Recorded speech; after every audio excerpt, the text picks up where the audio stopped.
Manalangin tayo at sabihin niyo, Panginoon, salamat po sa kalakasan na kaloob mo sa amin. Salamat po sa kagalingan sa lahat ng karamdaman na taglay ng tao ngayon. Salamat at na nakikinig ngayon at nagpapasalamat sa iyo sa lahat ng salot na lumalaganap sa buong sanlibutan ngayon. Sa pangalan ni Jesus, ang lahat ay magsabing Amen. Nakasan nyo? Amen! Okay, purihin natin Panginoon, purihin ng Diyos. Now, sa pamagitan ng mga awitin, pinagnilaya natin ang ating pananampalataya. We are now on the letter B of troubles. How to overcome trouble. All kinds of trouble we have to overcome. And we are overcoming them by faith. Pakinggan nyo ang unang awitin niya ito sa Tagalog. Panaligan mo.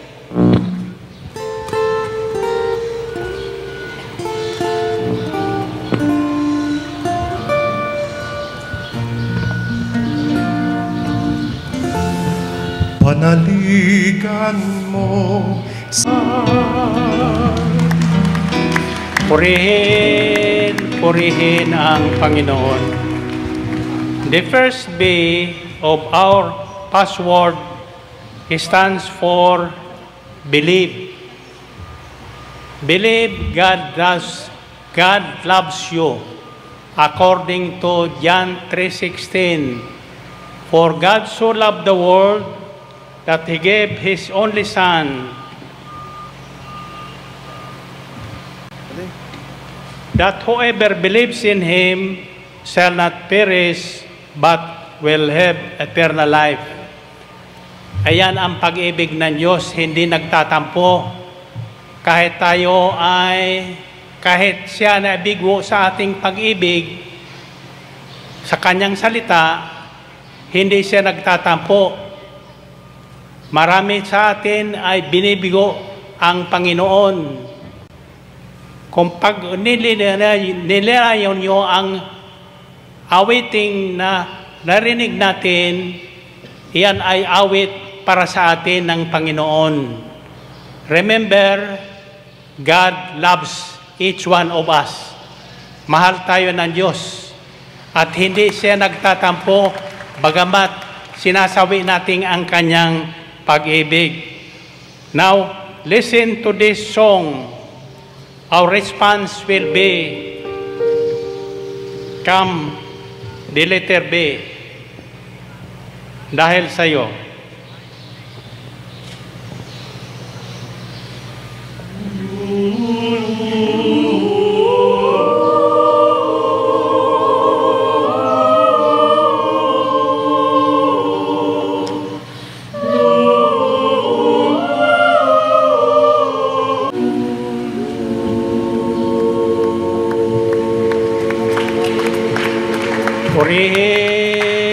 Purihin ang Panginoon. To overcome all kinds of troubles, first B stands for believe. Believe that God loves you. Hindi ka iiwan ng Diyos. Hindi ka pababayaan ng Diyos.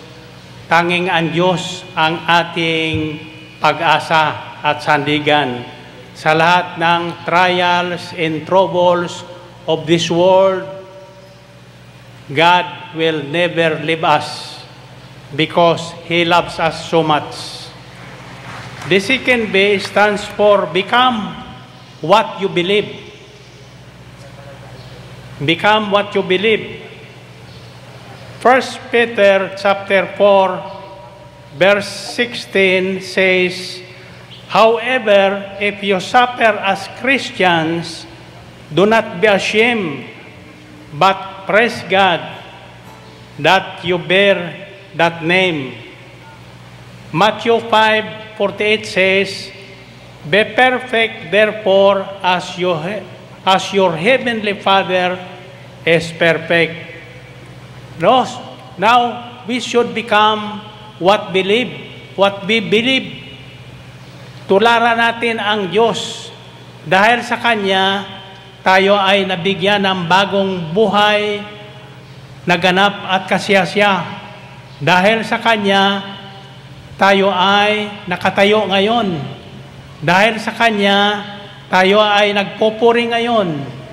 Dahil sa Kanya, nais nating mabuhay ng mahaba sa balat ng lupa. Anumang pandemya ang nagaganap sa ating lupa, pangako ng Diyos, gagantimpalaan tayo ng mahabang buhay. Amen ba?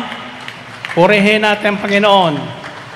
Now, when you receive communion, you not deserve it. Hindi tayo karapat-dapat. But, receive Him as what you are and become what you receive. Sa sandaling tinanggap natin ang Panginoong Jesucristo sa atin buhay, hindi na tayo dapat nabubuhay para sa atin. Dahil sa Kanya, tayo ay may buhay ngayon, naganap at kasiyasiya. Pag nilayan yung mga awiting ito na makondiman sapagkat ito ay galing sa puso ng Diyos sa mga unang tao sa atin. The third way is found in 1 Corinthians 10:13. No temptation has overtaken you except what is common to mankind. And God is faithful. He will not let you be tempted beyond what you can bear. But when you are tempted, He will also provide a way out so that you can endure it. Anong letter biyan? Beyond. We are beyond the reach of COVID-19 sapagkat faith is power. Ang pananalig natin sa Panginoong Jesucristo ay kapangyarihan na taglay natin. So, anong angkop na Tagalogsong dyan? O ilaw sa gabing tahimik?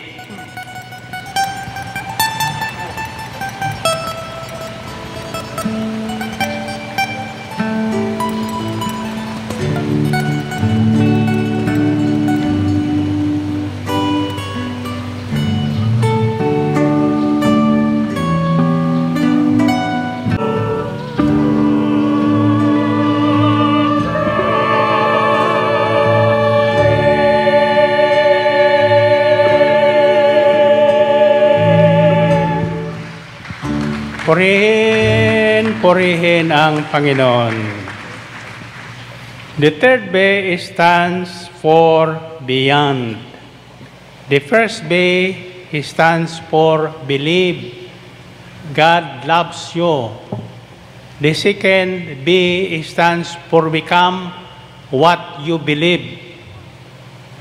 Once we do that, we are far beyond the reach of any kind of COVID-19 or any kind of sickness because the divine immune system that God has given us will operate in ourselves.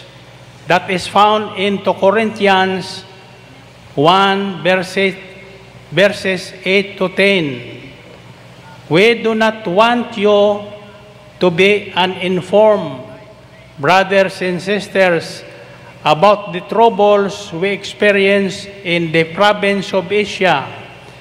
We were under great pressure, far beyond our ability to endure, so that we despaired of life itself. Indeed, we felt we had received the sentence of death. But this happened that we might not rely on ourselves, but on God, who raises the dead. He has delivered us from such a deadly peril, and He will deliver us again. On Him we have set our hope, that He will continue to deliver us as you help us by your prayers. Ngayon, kapangyarihan nating taglay ang pananalangin. Sa gitna ng mga pagsubok o kalamidad, yan ang gamitin natin. Tatandaan nyo, we are far beyond the reach of any sickness or any death that we are suffering, because God is with us. Amen ba? Listen to the song before I give you the last bit of our password to overcome troubles, o pag-ibig na makapangyarihan. Ngayon, pahulaan ko sa inyong last letter B. It's found in James chapter 1 verses 2 to 3. Consider it pure joy, my brothers and sisters, whenever you face all kinds of trials, because you know that the testing of your faith produces perseverance. Nehemiah chapter 8 verse 10 says, Nehemiah said, "Go and enjoy choice food and sweet drinks, and send some to those who have nothing prepared. This day is holy to our Lord. Do not grieve, for the joy of the Lord is our strength." Anong letter? Letter B yan. Anong word? B, the fourth B stands for buoyant. Buoyant. B-U-O-Y-A-N-T. Buoyant or cheerful. Be cheerful all the time, because the joy of the Lord is us. And the joy of the Lord is our strength. Iyan ang kalakasan natin sa gitna ng kapighatian. Kaya tayo nagtatagumpay sa lahat ng pagsubok sa buhay. Amen ba? Pag-ibig pa rin. Pag-ibig ang nagbibigay sa atin ng sigla at lakas. Pag-ibig na makapangyarihan sa lahat. Love is power. Isigaw nyo. Okay. Handa na kayo? Love is power! Love is power! Love is power! God. Love is power. Ayan, mapagpalang oras po sa inyong po mga brothers and sisters in Christ. At ayan po, ito po ay ang playback ng ating gawain noong July 24, 2021. So, bali 3 years ago na po ito. At ang healing message po ay ang The 4B of Troubles. So, number 1 ay believe. Number 2 ay become what you believe. Number 3 is beyond. And number 4 is buoyant. So, ayan. So, ang sinasabi po ng ating punong lingkod ay wag daw po tayong panghihinaan kapag tayo po ay dumadaan sa mga trials at pagsubok dito sa lupa.